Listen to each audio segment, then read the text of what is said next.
નમસ્તે વિદ્યાર્થી મિત્રો.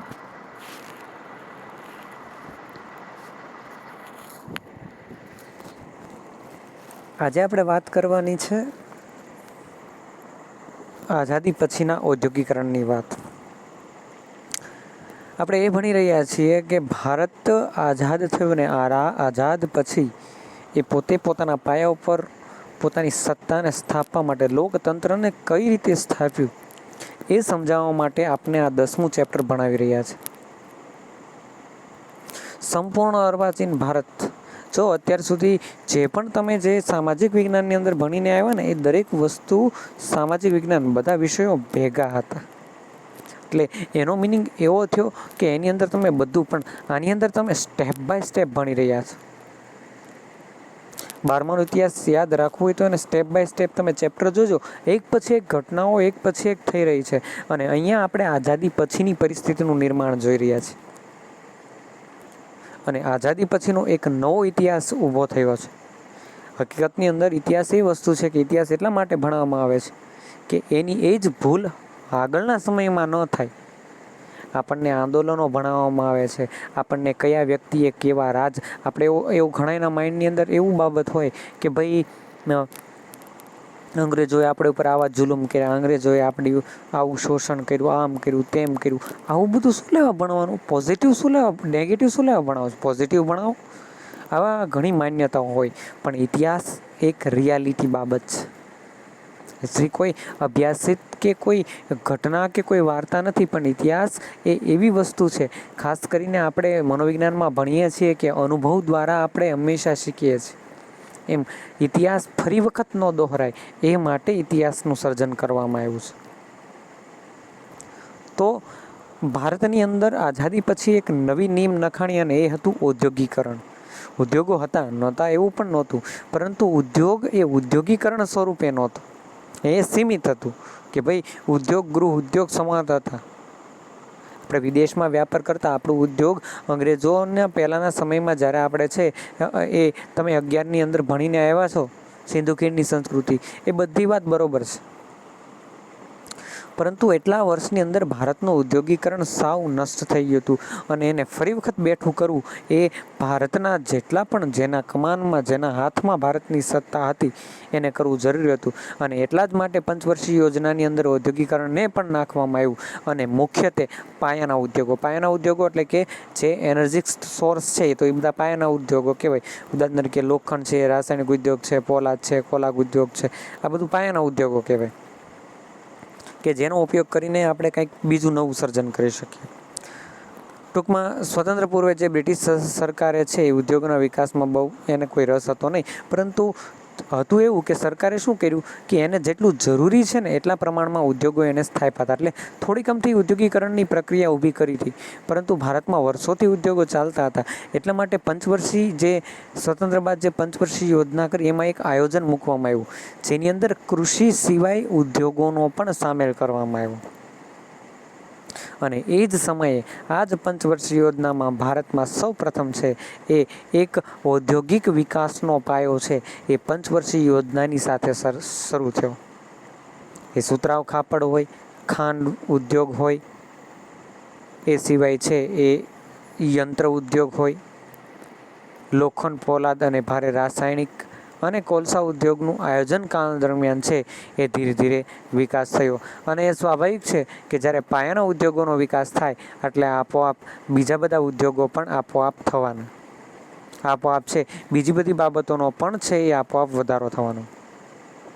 ટૂંકમાં ઔદ્યોગિક ઉત્પાદનમાં મહત્તમ છે એ ખાસ કરીને આપણે આજે બની શક્યા છીએ. એટલું જ નહીં, પણ આજે આપણે નિકાસ કરતા પણ થયા છીએ. જ્યારે આઝાદી બાદ સરેરાશ વિકાસ દર 6% થી 7% રહ્યો, જે દેશના ઉદ્યોગ માટે અનુરૂપ વાતાવરણ તૈયાર થયું. ટૂંકમાં એ સમયે ભારતનો સરેરાશ વિકાસ દર 6% થી 8% દરના વૃદ્ધિમાં આગળ વધ્યો. એટલે કે ઉદ્યોગોના વિકાસ સાથે એક ફરી વખત એક નવો છે એક વર્ગ ઊભો થયો, અને આ વર્ગ એક ઔદ્યોગિકરણ દિશાની અંદર પગલે થયો. કહી શકાય કે એન્જિનિયર વર્ગ, જે અમુક પ્રકારના જે કારીગર વર્ગ છે એનો વિકાસ આ સમયે છે ઊભો થયો. એક નવો વર્ગ ઊભો થયો અને ઔદ્યોગિકરણની અંદર ભારતીયો છે એ આગળ વધવા લાગ્યા. હવે પછી વાત કરવાની છે જે આપણી મેઇન પાયો છે. ભારત હંમેશા એક સોને કી ચિડિયા જેના દ્વારા કહેવાતું એ હરિયાળી ક્રાંતિ શરૂઆત કરવાની હતી. કૃષિ તો ભારતમાં વર્ષોથી હતી, પણ એ કૃષિને આગળ વધારવાનું કામ ભારતનું હતું, કારણ કે ભારતની જનસંખ્યા વધી ગઈ હતી. ભારતને લાગેલા એટલા વર્ષનો મોટો ધોકો એ દૂર કરવાનો હતો અને ભારતને બાકી બધા દેશના સક્ષમ ઊભું રહેવાની તાકાત ઊભી કરવાની હતી. એ તાકાત સાથે ભારતે પંચવર્ષીય યોજનાની અંદર એક નવી યોજના શરૂ કરી અને જેને આપણે હરિયાળી ક્રાંતિ એવો શબ્દ વાપરીએ છીએ. એ ઇકોનોમિક્સ હોય તો ભલે, સમાજશાસ્ત્ર હોય તો ભલે અને ઇતિહાસ હોય તો ભલે, 12મા ધોરણમાં આ વિષય ભણતા હો તો એમાં હરિયાળી ક્રાંતિ મોસ્ટ IMP પ્રશ્ન છે. આ વિષયમાંથી કોઈ પણ વિષય તમે ભણતા હો એની અંદર આ પ્રશ્ન ઘણી વખત આવી જાય છે. એટલે હરિયાળી ક્રાંતિને સંપૂર્ણ સમજવી. ઘણી બધી ભારતમાં ક્રાંતિ થઈ. શ્વેત ક્રાંતિ થઈ, બરાબર છે. પછી બ્લુ ક્રાંતિ થઈ, એટલે કે વાદળી ક્રાંતિ જેને કહે બ્લુ. તો એ શ્વેત ક્રાંતિ છે એ દૂધ માટે. ફોર્બસ વર્ગસ છે એ પોતે એમણે દૂધનું એ ઘણું બધું છે એ દૂધ ડેરી જે અમૂલની સ્થાપના થઈ અને શ્વેત ક્રાંતિ ઉપર છે એ ઘણું બધું છે. મારા ખ્યાલ પ્રમાણે એ ઉદાહરણ ઇકોનોમિક્સની અંદર પણ આવે છે ને એમાં તમે ભણતા હશો. તો હરિયાળી ક્રાંતિ એટલે શું? તો ભારત સરકાર એ સમયે ભારતની અંદર જમીન હતી, ખેડૂત હતા, બધું જ હતું, પરંતુ ઉત્પાદન ઓછું હતું અને ઉત્પાદન વધારવા માટે હરિયાળી ક્રાંતિ શરૂ કરી. એટલે હરિયાળી ક્રાંતિની એક સચોટ વ્યાખ્યા આપને આપી કે હેક્ટર દીઠ વધારે ઉત્પાદન આપી શકે તેવા બીજ, પૂરતા પ્રમાણમાં રાસાયણિક ખાતર અને જંતુનાશક દવાનો યોગ્ય પાણી પૂરું પાડીને છે એ ઉત્પાદનમાં વૃદ્ધિ કરવી. એટલે એ હરિયાળી ક્રાંતિ. હરિયાળી ક્રાંતિ એટલે ઉત્પાદનમાં વધારો કરવો, જેની અંદર આધુનિક રાસાયણિક ખાતરો, જંતુનાશક દવાઓ અને બીજું સિંચાઈ પૂરી પાડી. અને આજે આપણે ભારતને એક એવા સચોટ પાયા ઉપર લાવીને મૂકી દીધો છે. અને મારા ખ્યાલ મુજબ એ 1940થી છે એ આ હરિયાળી ક્રાંતિ જે મેક્સિકોમાં શરૂ થઈ હતી, 1940 આજુબાજુ એ થઈ હતી. અને ત્યાંનો જે વિચાર છે એ ધીરે ધીરે આજુબાજુના દેશમાં થયો અને એ જ ઉપયોગ એ ભારતમાં પણ થયો. અને આજે આપણે એ સક્ષમતા ઉપર ઊભા રહ્યા છીએ કે આજે આપણે અઢળક કૃષિ પેદાશ વિશ્વના કેટલા સ્તર સુધી પહોંચાડી શકીએ છીએ. મારા ખ્યાલ મુજબ આપણી એક પરિસ્થિતિ કેવી છે કે આપણે હંમેશા ભારતની જે નબળાઈ છે એને પકડવાનો પ્રયત્ન કરીએ છીએ. હંમેશા સચોટ વાત છે કે ભાઈ નબળાઈ સુધરે તો સબળાઈ બને, પરંતુ ભારતે એટલા વર્ષમાં શું કરીને બતાવ્યું છે એ પરિસ્થિતિ મહત્વની છે. હા, થોડા એવા પણ કારણો છે કે ભારતની પ્રજા એજ્યુકેટેડ છે પણ એની મેન્ટાલિટી હજી સુધી બદલી શકી નથી. ભારતની સરકારને બદલવાની જરૂર નથી, સરકારમાં કોઈ પણ હોય. જો ભારતની પ્રજા બદલાશે ને તો આપોઆપ ભારત દેશ પણ બદલાશે. ભારતને અમેરિકા બનાવવું હોય તો માત્ર અમેરિકાની પ્રજા જેવું બનો. આ એક પોઈન્ટ છે અને હિસ્ટ્રી પણ એ સાબિત કરીને બતાવે. ઘણા બધા વિદ્વાનોએ છે આ ઉપર ચર્ચા કરેલી છે કે પ્રજા રામ રાજ્ય આમ નામ નહોતું, રામ રાજ્યની પ્રજા રામ રાજ્યનો આધાર રાખતી એટલા માટે હતું. એક્ઝામ્પલ તરીકે હું તમને એક નાનું એવું એક્ઝામ્પલ આપું કે ભાઈ આપણને કોરોનાની અંદર માસ્ક પહેરવાનું છે એ કીધું, અથવા તો આપણને બાઇક ચલાવતી વખતે હેલ્મેટ પહેરવાનું કીધું. આપણે એ નિયમમાંથી છટકવાના પ્રયત્ન કરીએ છીએ. આ તો એક નાની એવી વસ્તુ છે, પણ ભારતના પ્રત્યેક બાબતની અંદર આ પરિસ્થિતિ ઊભી થઈ છે. તો તમે વિચારો, આપણે દરેક વસ્તુમાંથી પ્રજા છટકે છે અને દોષારોપણ શું કરીએ છીએ કે સરકાર કંઈ કામની નથી. તો આ શું થયું? પ્રક્ષેપણ. મનોવિજ્ઞાનની અંદર આપણે ભણીએ છીએ કે જ્યારે વ્યક્તિ પોતે જે હેતુ છે એ સિદ્ધ ન થાય અને પોતે થોડો મનોભાર ઊભો કરે ત્યારે એ પોતાને દોષીની બદલે બીજાને દોષી ગણશે. જેમાં ફ્રોઈડના મતે છે એ અલગ છે એ વ્યક્તિ પોતે છે એ બચાવ પ્રયુક્તિ ઊભી કરશે. આપણા ભારતની એક બસ એટલી નબળાઈ છે. ભારતની બીજી કોઈ પ્રોબ્લેમ નથી. ભારતને અમેરિકા બનવું હોય, ચીન અમેરિકા રશિયા જેમ મહાસત્તા બનવું હોય તો એને કોઈ વાર લાગે એમ નથી, પરંતુ એની પહેલાં ભારતની પ્રજાને સક્ષમ બનવું પડશે. હું એમ નથી કહેતો કે ભાઈ ભારતની દરેક પ્રજા આવી છે, બધી જ પ્રજા આવી છે, એ વાત ઉપર વાત નથી કરતો, પરંતુ જે આપણા માનસ છે એમાં તમે અને હું બધા આવી ગયા.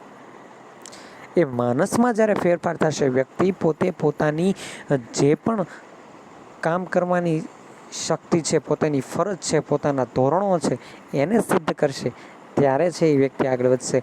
આપણે બાળપણથી જ આ પરિસ્થિતિઓનું સર્જન કરતા થયા છે. બાળપણથી જ આપણે છે એ એકબીજામાંથી જોઈને થોડુંક લખીને 2-4 માર્ક લઈ લેવા. પરિસ્થિતિ આ ભારતનો ભાવિ જ શરૂઆત ત્યાંથી થાય છે. એટલે સ્વાભાવિક છે નાગરિક કેવો બનવાનો, અને આ રિયાલિટી છે. આમાં કોઈ ખોટી વસ્તુ નથી. આપણે વિદેશની વાત કરતા હોય કે ત્યાં કેટલી બિલ્ડિંગ, ત્યાં એટલા સેકન્ડમાં કામ થઈ જાય, એટલા સેકન્ડમાં નવી વસ્તુ ટેકનોલોજી બને, એની પાસે આવી ટેકનોલોજી, બધું જ કારણ કે એની પાસે સ્કિલ છે, મેનેજમેન્ટ છે, અને પોતે કામ કરવાનું સચોટ ધગશ છે. તમે અમેરિકા, ઉદાહરણ તરીકે તમારું કોઈ અમેરિકા રહેતું હોય અથવા કોઈ વેસ્ટર્ન કોઈ પણ વિદેશમાં રહેતું હોય તો એને એક વસ્તુ પૂછજો કે એક્ઝામ્પલ તરીકે તમને પોલીસની વાત આપણે કરીએ કે ભાઈ પોલીસ તમારી ઇન્ક્વાયરી કરે ત્યારે કેટલા રોપથી ઇન્ક્વાયરી કરે. ત્યાં તમે જાઓ ને તો પોલીસ પોતે છે એ ઊંચા અવાજે પણ બોલી ન શકે. રૂલ્સ એન્ડ રેગ્યુલેશન છે એ કોઈ પણની ઇન્ક્વાયરી કરતા હોય. હા, એ અલગ વાત છે કે કોઈ ગુનાહિત પ્રવૃત્તિમાં ઝડપાઈને એની સાથે વ્યવહાર કરે અલગ, પરંતુ અભદ્ર વર્તન પણ ન કરે. મારવાની કે લાફટ મારવાની, ખીજાવાની એ વાત તો અલગ છે. એવું ક્યારે શક્ય બને? કારણ કે એની પ્રજા પણ સામે આવી છે. અહીંયા આપણે એવું શરૂ કર્યું હોય કોઈ માને તો એ પરિસ્થિતિ છે. એટલે હંમેશા કોઈ પણ રાષ્ટ્રની પ્રગતિ હંમેશા એની પ્રજા ઉપર હોય, ન કે એનું માત્ર મેનેજમેન્ટ. એક્ઝામ્પલ તરીકે એક મને નામ ભૂલાઈ ગયું છે, પણ એક સોશિયોલોજિસ્ટ છે, એમણે એક વાક્ય કીધું કે છે ને પેલા ગોફણકાર હોય, એટલે કે પહેલાં છે ને વાડીઓમાં જે ગોફણ બનાવવામાં આવતી અને એ લોકો પણ આવતા, એનું નામ તો કેવા એમને ભૂલાઈ ગયું, પણ ડફેર કહેવામાં આવતું. એ પોતે છે એ તમારી વાડીમાં ભૂંડ હોય અથવા હરણ કે એવું કોઈ ઘૂસી જતું હોય કે જે પાકને નુકસાન કરતું હોય, તો એને કાઢવા માટે એ પોતે છે એક લાંબો દોરડા જેવું કાપડ હોય ને એમાં પથ્થર હોય અને ગોળ ગોળ ઘુમાવીને જે પણ હોય એને એ પથ્થર ત્યાં સુધી એને મારે અથવા મારી પણ નાખે. આવા ડફેર આવતા. એ ડફેરનું કામ જ એ પથ્થર ઘા કરવાનું હોય. હવે એ ડફરને છે એ તમે કાચના ઘરની અંદર રાખો તો ક્યારેક તો એવું બનશે કે એ કાચના ઘરને તોડવાનું, કારણ કે એનો સ્વભાવ ભૂલવાનો નહીં. એમ ગવર્મેન્ટ છે એ કોઈ પણ પરિસ્થિતિ ઊભી કરશે, પરંતુ એની પ્રજા જ જો એવી છે તો ગવર્મેન્ટ સોનાની પણ આખી નગરી બનાવી દેશે ને, છતાંય એ સોનાના ઘરમાં રહેવાના બદલે એ સોનાના ઘરને પાડી અને વેચવા માટે તૈયાર થશે. એટલે પ્રજા મહત્વની છે. હું એટલું બધામાં એટલા માટે કહું છું કારણ કે હરિયાળી ક્રાંતિની શરૂઆત એ જ પરિસ્થિતિથી થઈ હતી. આજે આપણે ઘણે સુધી પહોંચાડી શક્યા છીએ.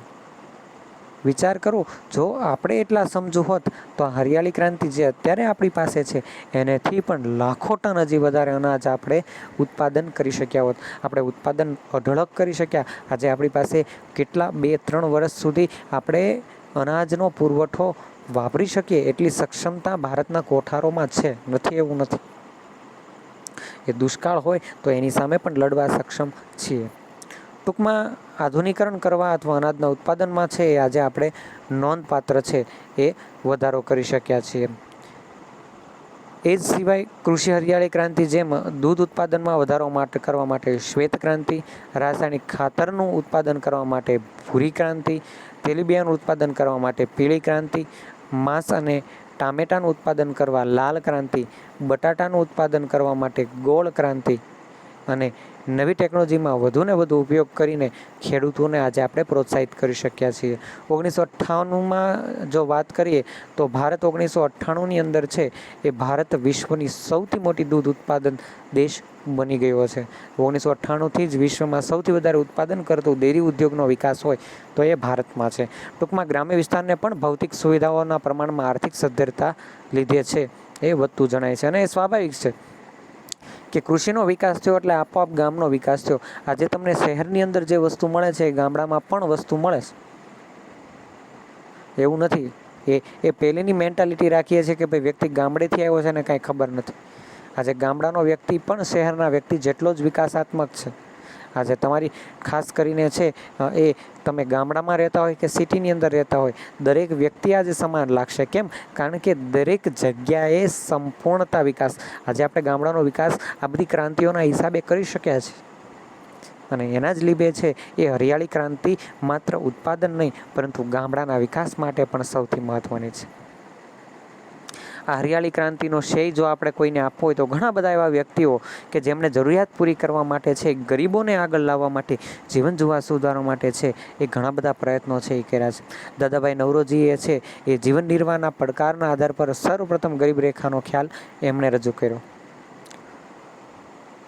ભારતનો બીજો આર્થિક સ્થિતિને દૂર લાવવા માટે આર્થિક અસમાનતા દૂર કરવાની બાબત હતી કે ભાઈ ગરીબ વધારે ગરીબ હતો અને અમીર વધારે અમીર થતો જતો હતો.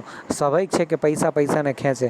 એ સમયે આ બધા ઘણા બધા એવા જો એના માટે સૌથી મોટો જો વિશ્વની અંદર ગજબનો થિયરિકલ બેઝ આપ્યો હોય ને તો એ કાર્લ માર્ક્સ છે. હકીકતમાં કાર્લ માર્ક્સ એવા હતા કે એમણે છે એ જે શું કહેવાય કે જે ધનવાન વ્યક્તિઓ છે એ ધનવાન વ્યક્તિઓને છે એમણે એમનો વિરોધ હતો. એણે એમ કીધું હતું કે ભાઈ આપણે ધનવાન વ્યક્તિના નીચે નથી. ટૂંકમાં એની થિયરિકલ બેઝ એવો હતો કે દરેક વ્યક્તિ સમાન હોય, કોઈ અહીંયા ગરીબ નથી કે કોઈ અહીંયા મજૂર વર્ગ નથી. ટૂંકમાં મજૂર વર્ગ માટે એમણે બહુ સારા એવા, આજે પણ એમનું દાસ કેપિટલ પુસ્તક એટલા વર્ષો વહી ગયા છતાં પણ આજે એટલું ફેમસ છે. તો આર્થિક અસમાનતા એ દેશનો પાયાને સૌથી વધારે હાનિકારક પહોંચાડશે. તો સૌથી વધારે મોટું કામ એ કરવાનું કે આર્થિક સમાનતા. આર્થિક સમાનતા એટલે દરેક વ્યક્તિ પોતે આર્થિક રીતે સમાન બને. ગરીબી દૂર થાય તો વ્યક્તિ આપોઆપ પોતે પોતાનો વિકાસ સાધી શકશે. અને આર્થિક અસમાનતા એ સમયે તો કરવી જરૂરી હતી કારણ કે ખેડૂતને સૌથી પાયમાલ કરીને ગરીબ કરી નાખ્યા હતા. એ સિવાય બાકી બધા છે એ બેરોજગાર હતા. તો એ બધી જ બાબતો છે એની સમજૂતી છે એ અહીંયા છે. કારણ કે વ્યક્તિની સ્કિલ ડેવલપમેન્ટ આજે આપણો દેશ છે એ સ્કિલ ડેવલપમેન્ટ કરી રહ્યો છે. શા માટે? આપણે એવું માનીએ કે ભાઈ રોજગારી નથી થતી, નોકરીઓ ઊભી નથી કરતી. ગવર્મેન્ટ પોતાના હિસ્સા પ્રમાણે છે એ કરી શકે. કારણ કે પોતે છે એ પોતાના ટોટલી જેટલી પણ બજેટ છે એ બજેટના 35% બજેટ તો એને માત્ર જે કર્મચારીઓ છે એના પગાર અને ભથ્થામાં જતા રહેશે. હવે વારંવાર જો અઢળક ભરતી ન જોતી હોય છતાં પણ કરી નાખશે તો કેટલો મોટો સરકાર ઉપર ભાર આવશે અને બધો જ ભાર એની જનતા ઉપર આવશે. જનતાના ટેક્સ ભરવા ઉપર આવશે, મોંઘવારી વધશે. એટલા માટે છે સ્કિલ ડેવલપમેન્ટ કરી રહ્યું છે કે વ્યક્તિ પોતાની જાતે સક્ષમ બને અને પોતે આગળ વધે. ટૂંકમાં છે એ ભારતની રાષ્ટ્રીય આવક અને માથાદીઠમાં ઘણો બધો વધારો એ સમયે થયો. ઔદ્યોગિકરણ, હરિયાળી ક્રાંતિ જેવા પ્રયત્નોના આધારે પણ થયું એવું કે ગરીબોની જે સંખ્યા હતી એની અંદર કોઈ ફેરફાર નયો નહીં. અને બીજી જ બાજુ ધનિક વધારે ધનિક થતા ગયા. સાક્ષરતાનું પ્રમાણ ચોક્કસ વધ્યું પરંતુ નિરીક્ષિત પ્રમાણમાં નોંધપાત્ર રીતે ઘટ્યું નહીં. હા, ભણવાવાળા વધ્યા પણ સામે જે નિરીક્ષર હતા એનું પ્રમાણ પણ કાંઈ ઘટ્યું નહીં. ગરીબ આર્થિક રાષ્ટ્રીય આવક વધી, દેશની આવક વધી પરંતુ એની સામે ગરીબો કોઈ વધ્યા નહીં. એટલા માટે આ પરિસ્થિતિને દૂર કરવા માટે મોટે ભાગે છે એ આગળ વધવું જરૂરી હતું. કારણ કે નિરીક્ષર મોટા ભાગે ગરીબ જ રહેવાના અને એના માટે છે એ ખાસ કરીને છે એ વસ્તી વધારો એનો સૌથી મોટો બાબત છે. તમે જુઓ દરેક વસ્તી વધારો ક્યાં છેક સુધી કોઈ પણ અર્થતંત્રને છે હલાવી નાખે. અને એના દેશે ગરીબીનું પ્રમાણ વધતું. ટૂંકમાં ગરીબાઈની સમસ્યા હલ કરવાનો કપરો છે. કેમ? કારણ કે કોઈ પણ દેશને તમે એમ કહો કાલે ગરીબને તમે 10 લાખ રૂપિયા આપી દો, કાલે 10 લાખ રૂપિયા, અને હવે તું ગરીબ ન રહેતો, જુવાન રહે, તોય એને તમે 5 વર્ષ પછી જોશો તો એમાંથી લગભગ 80% લોકો છે એ ગરીબ જ હશે. કારણ કે જો ગરીબ છે તો અશિક્ષિત છે, અશિક્ષિત છે એની પાસે કામ છે નહીં. હવે તમે એને 10 લાખ રૂપિયા આપશો તો એ કઈ બાબતમાં એનો એ કંઈ થોડોક બિઝનેસ કરવાનો, એ કંઈ થોડોક ધંધો કરી શકવાનો. 10 લાખ રૂપિયાને વાપરશે, મોજ કરશે. આપણે એવો વિચાર આવતો હોય કે સરકાર પાસે એટલા લાખો રૂપિયા આપ્યા, બધાના ખાતામાં છે 50-50 લાખ, 10-10 લાખ આવે છે, તો આપણે ઘણી વખત છે એ બજેટ બહાર પાડે. હમણાં છે એ સરકારે આત્મનિર્ભર ભારત બહાર પાડ્યું, તો કે ભાઈ 10,000 કરોડ કે એમ કંઈક સમથિંગ હતું, મને નથી એનો આંકડો ખબર, પણ એને ભાંગ્યા એની એટલે ટૂંકમાં કુલ જનસંખ્યા આપણે 123 કરોડની છે, તો એ છે એને ભાંગીને બધાના ખાતામાં એટલા લાખ રૂપિયા સરકાર નાખી દે, તો એને કંઈ કરવાની જરૂર ન પડે. આવી બાબતો છે એ આપણી વચ્ચે ફરતી હોય. પરંતુ એજ્યુકેટેડ પર્સન છો આપણે એક બુદ્ધિ રીતે સમજી શકીએ કે કોઈ વ્યક્તિને 10 લાખ આપવાથી એ વ્યક્તિ સંપૂર્ણ વિકસિત પામતો નથી. આપણે મધ્યમ વર્ગ છીએ, ગરીબ વર્ગ નથી, અથવા તો આપણે ગરીબ વર્ગની વાત છે. એને પૈસા આપશો તો એ પૈસાનો એ જ કરવાનો. તમે ગરીબને ક્યારેક 1000 રૂપિયા આપી દો, શું બીજા દિવસે એ માગવા નથી નીકળતો? અરે કલાક પછી માગતો તમને દેખાશે. તો જે હેતુ એના માટે હેતુ જરૂરી છે, અને તો જ સ્વતંત્રતા પછી પણ આપણે આજે ઘણા બધા એવા પરિસ્થિતિઓને દૂર કરવા જરૂરી છે. અને આ બધી શરૂઆત આપણે કરવાની છે. ભારતનું ભાવિ નહીં સમજે તો કોણ સમજશે? આપણે કાંઈ નથી કરવાનું, આપણે કંઈ કોઈ દેશ માટે લડવાનું નથી, પરંતુ બેઝ આપણે સમજીએ કે હકીકતમાં રિયાલિટી શું છે. બસ આપણું ભારત ક્યાં સુધી છે? તો કે ભાઈ રાજકારણમાં આ પક્ષ ઓલો મારો, આ પક્ષ તારો, આ પક્ષનો વિરોધ, ઓલો નેતા આ નેતા, બીજું કોમવાદ, ત્રીજું અંદર ઝઘડા, ચોથું જ્ઞાતિવાદ. બસ આ જ આ ભારતનો એક વિકાસ છે. અને એટલા માટે વિદેશના લોકો ભારતીય બુદ્ધિજીવીઓને છે એ અહીંયાથી પોતાની પાસે લઈ જાય છે, અને આજે એ પોતાનો ડેવલપમેન્ટ વધારી રહ્યા છે. વિશ્વની મહાન જે કંપનીઓ છે, મહાન ટેકનોલોજીઓનો જે પોતે વિકાસ કરે છે, એનો તમામ પાયો ભારતીય છે. તમારે કોઈ પણ કંપની વીકી નાખવાની જેનો સંબંધ ભારત સાથે ક્યારેક રહ્યો છે, એ વિશ્વની મોટામાં મોટી કંપનીઓ હોય એ બધી જ કંપનીઓ છે એના અંદર ભારતીયો જોવા મળશે.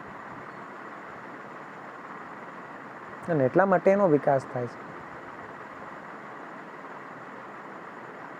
અને આ ગરીબીને દૂર કરવા માટે સ્વતંત્ર ભારતને શિક્ષણ આપવું એ એટલું જ મહત્વનું હતું. અને એટલા માટે ખાસ કરીને જે બ્રિટિશ સરકાર હતી એ સમયે તો કોઈ શિક્ષણનો છે એ વિકાસ ન થયો, પરંતુ એ પછી આધુનિક શિક્ષણનો છે એ ભારતની અંદર શરૂઆત થઈ. લોર્ડ વિલિયમ બેન્ટિંગના શાસન સમયમાં જે આધુનિક શિક્ષણની શરૂઆત ગણાવી શકાય. કારણ કે લોર્ડ વિલિયમ બેન્ટિંગે ઘણા બધા એવા શિક્ષણ નીતિઓ અમલમાં મૂકી, યુનિવર્સિટીઓ સ્થાપી, એટલે લોર્ડ વિલિયમ બેન્ટિંગને આપણે સંભાળવા જોઈએ.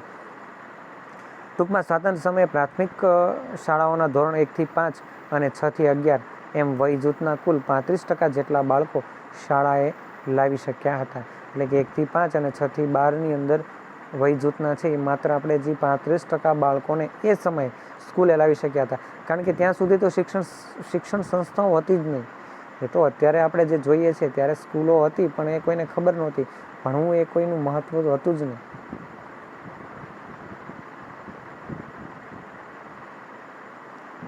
એ સમયે લોકો પોતાનો જે પણ વ્યવસાય છે એનું કરાવીને ગુજરાન ચલાવતા. આજે એ પરિસ્થિતિ નિર્માણ ન થઈ શકે. કેમ? કારણ કે એ સમયે આપણે 35-40 કરોડ હતા, આજે આપણે 4 ગણા કરીને 125 કરોડ ઉપર થઈ ગઈ હશે તો ખબર નહીં, 121 કરોડ ઉપરની જે જનસંખ્યા ધરાવતા છીએ.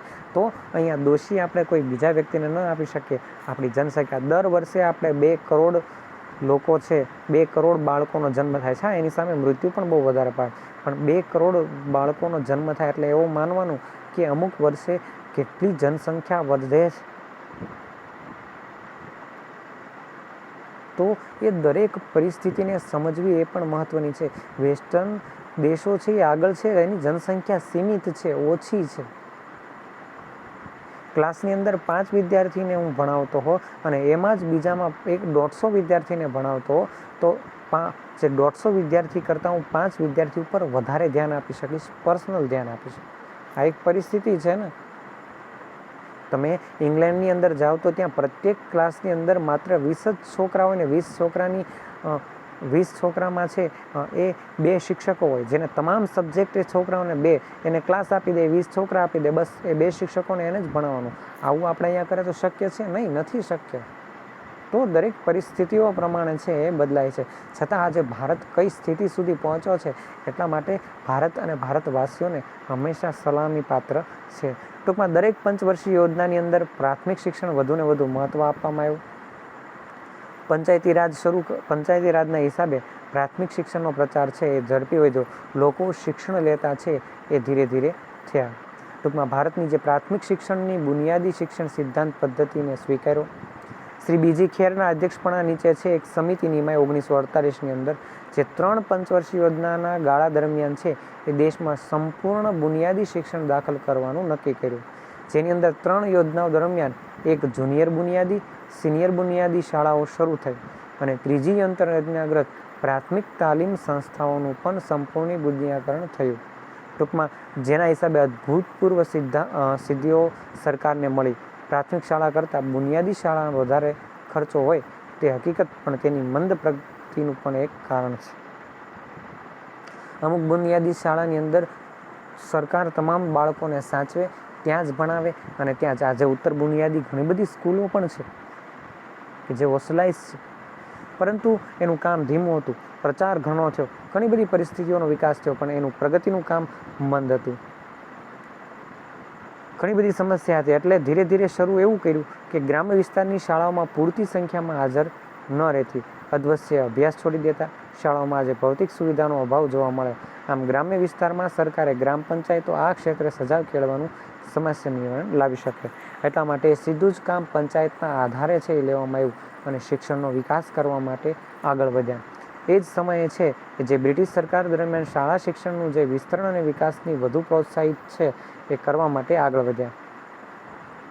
ટૂંકમાં ભારતમાં કેળવણી ક્ષેત્રે પાયો નાખવા માટે છે એ સ્વતંત્ર પ્રાપ્ત સમયે મધ્યમ શિક્ષણ સલાહકાર બોર્ડની સ્થાપના કરવામાં આવી, જે માધ્યમિક શાળાને એક પંચ નિમવામાં આવ્યો, જેની ભલામણથી 1948ની અંદર સરકારે છે મદ્રાસ યુનિવર્સિટીના કુલપતિ ડૉક્ટર લંકાસ્વામી મુદલિયારના અધ્યક્ષપણા હેઠે છે માધ્યમિક શિક્ષણ પંચની નિમણૂકથી થઈ.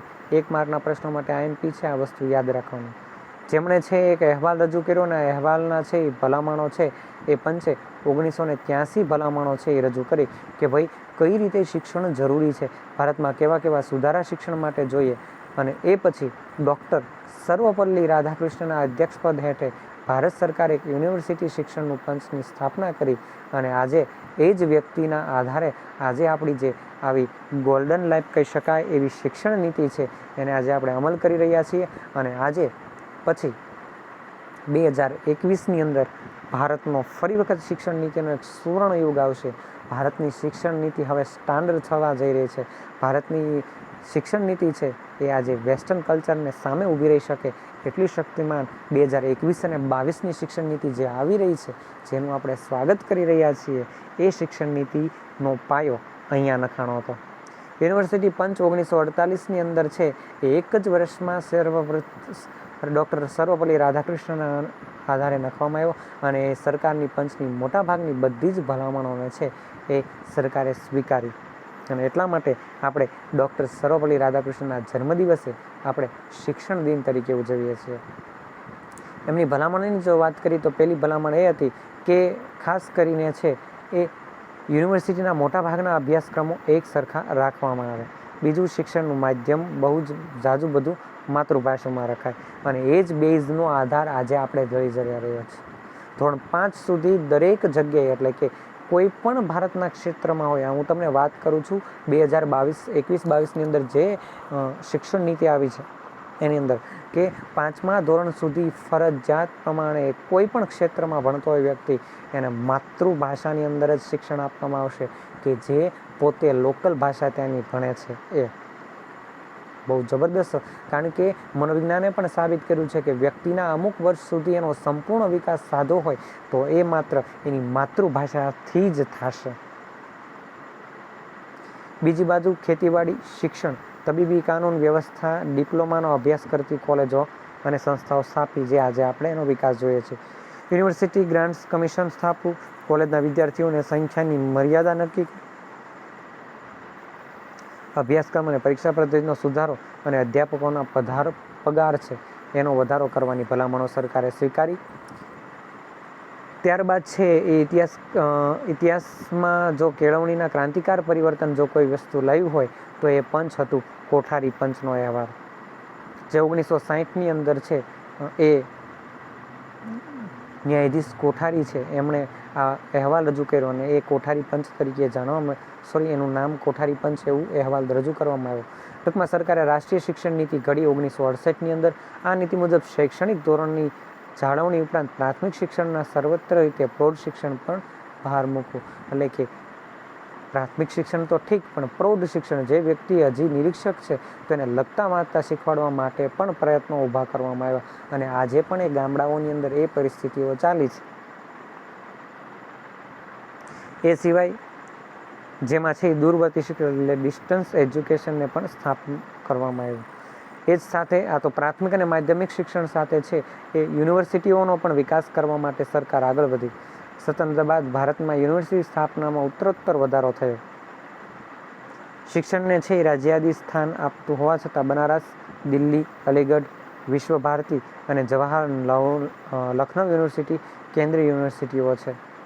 તદુપરાંત ગ્રાન્ટ કમિશન સહિત કેટલીક વિશિષ્ટ સંસ્થાઓ પણ ભારત સરકારે ઊભી કરી.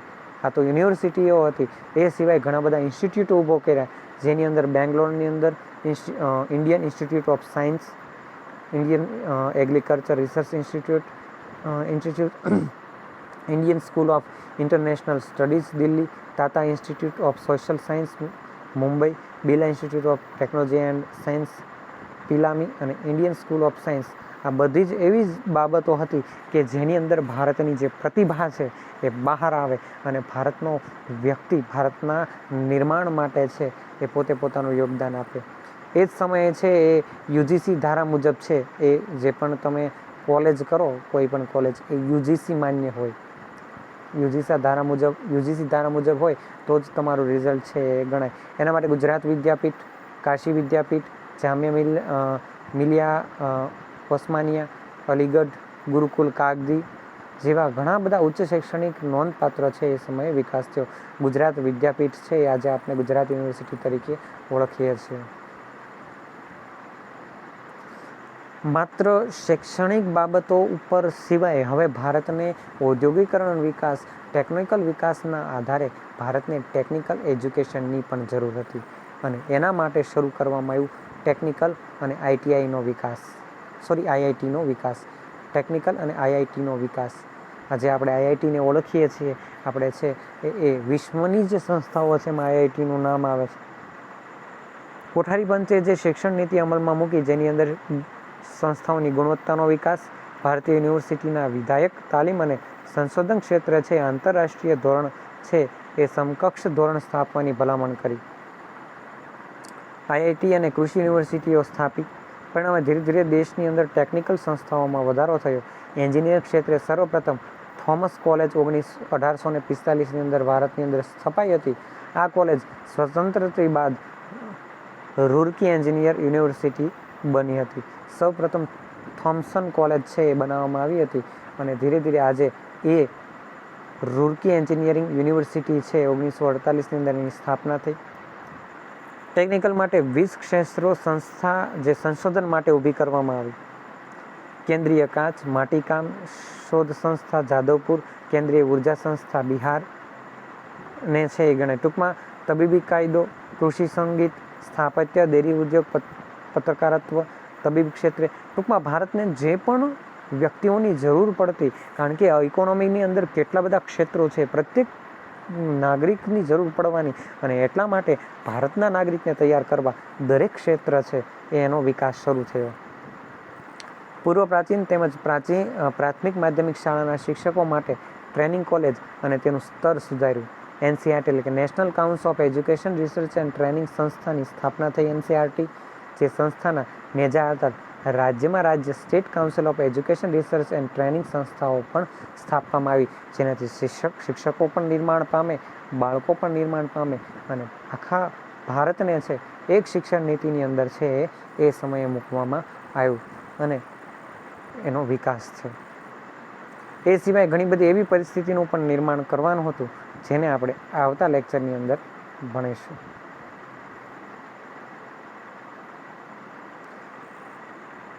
છેલ્લે આપણે છે એ ખાસ કરીને ભારત અને ભારતના આધુનિક વિકાસની ચર્ચા અને વાત છે એ છેલ્લા લેક્ચરની અંદર છે એ આપણે કરી. તો ખાસ કરીને છે એ ભારતની અંદર જે પંચવર્ષીય યોજનાઓ શરૂ કરવામાં આવી હતી સ્વતંત્ર ભારતની, એ પંચવર્ષીય યોજનાની અંદર 5મી પંચવર્ષીય યોજના ક્યારે અમલમાં મૂકવામાં આવી, તેનો સમયગાળો શું હતો, એ તમારે છે મને કોમેન્ટ બોક્સની અંદર લખીને કહેવાનું છે. ખૂબ ખૂબ ધન્યવાદ. જય ભારત.